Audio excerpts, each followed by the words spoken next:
How's it going, everyone? So I wanted to talk about an issue that comes up quite often when people are asking about the nature of voluntarism or anarcho-capitalism, and that is the question of, what is the solution, or what is the proposed solution that, a voluntarist or anarcho-capitalist have?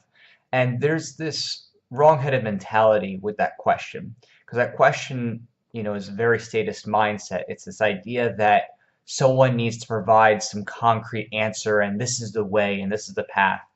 And that's often the case, with the nature of government. Government is a bunch of people trying to sell people on the lies of some solution. They don't even have to promise success. They just promise some type of ideal outcome. When politicians are pandering, and people just buy that up and they just accept it. Very few people have the capacity to actually investigate and learn about every single thing the government's doing, or even know or have all the knowledge necessary to make an evaluation on every facet of government. There's just too many fields of science, fields of philosophy, politics and things like that.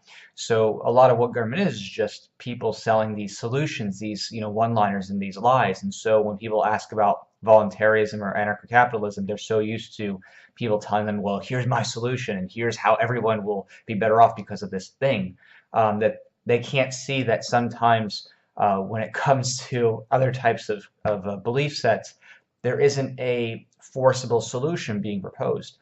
Voluntarism, anarcho-capitalism is the idea that through market forces, people will be able to have virtually unlimited solutions to various problems, that they'll be able to pick and choose their solutions through market means. And that can include things like food, it can include things like housing, it can include things like justice, like government traditional services that people think of when they think of government. And a lot of people struggle with this because the way that government's presented, especially in schools and the media, is that it's this like monolithic thing. It's this thing that has this one size fits all policy for everybody always, and it's always equal and it's always just. But the reality is that's not how government works. There are multiple types of sovereign entities within government, local, state, federal, tribal, and so on and so forth, international even. And very often these agencies compete with each other. They have competing bodies of law. They have competing ideas about what should be done. You can even have a city versus a county facing off with each other, depending on who has the most money to litigate. The situation might change because one decides to take it further or stop at a certain appellate level.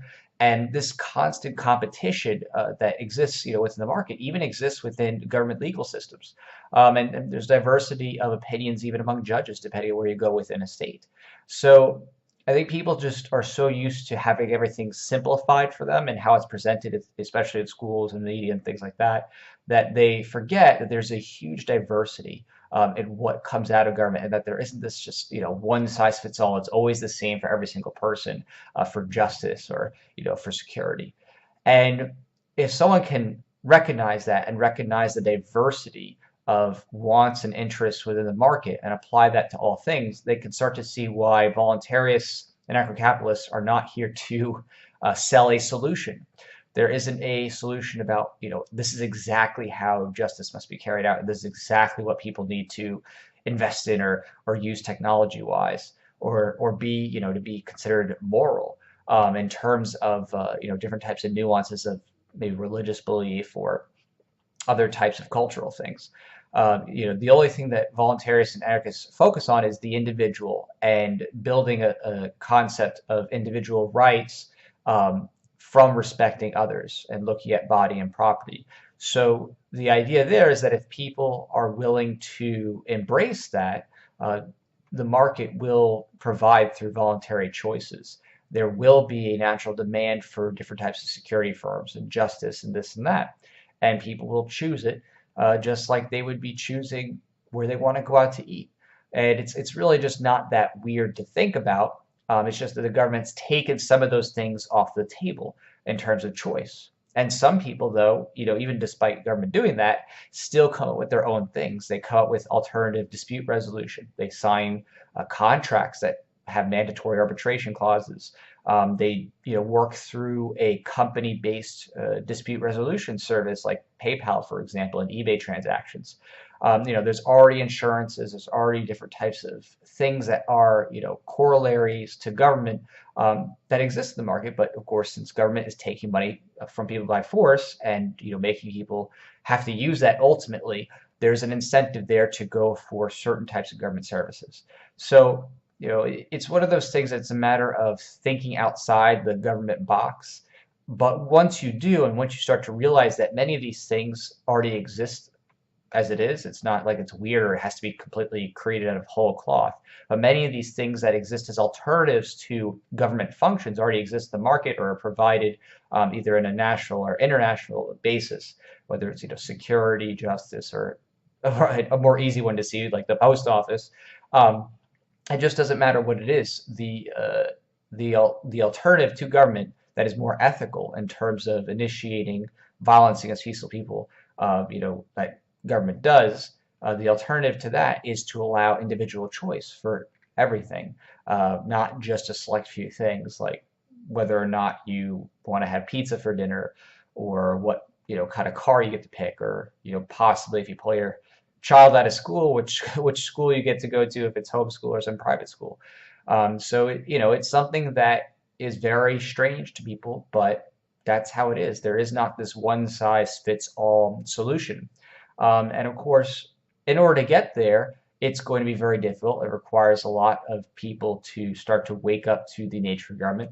But it doesn't require perfection. It doesn't require utopia to have happen. You don't need everybody to suddenly have an epiphany about the nature of ethics and property rights all at once in order to be at this point. You just really need the most politically active people and those who have, opinion leadership to recognize the immorality of initiating violence.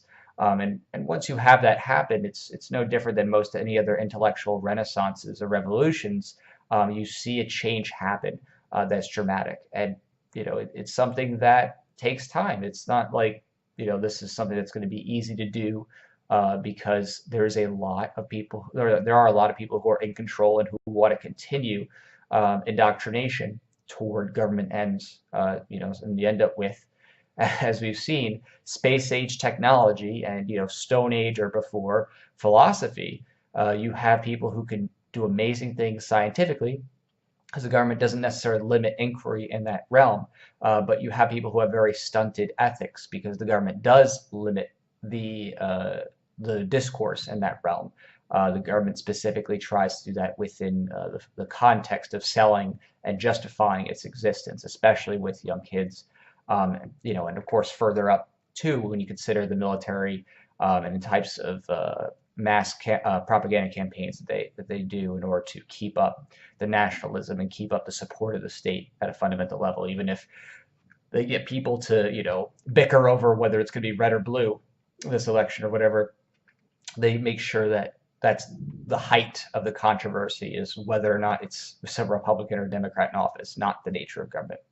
So I hope that clarifies some things about voluntarism and anarcho-capitalism or anarchism and the ideas of proposing a solution or saying what is the ultimate outcome for this, because it's just not how it is. It's a whole different mindset, and a person has to sit back, kind of think about that, and ask, okay, how does this work, and compared to what, compared to what already is with government.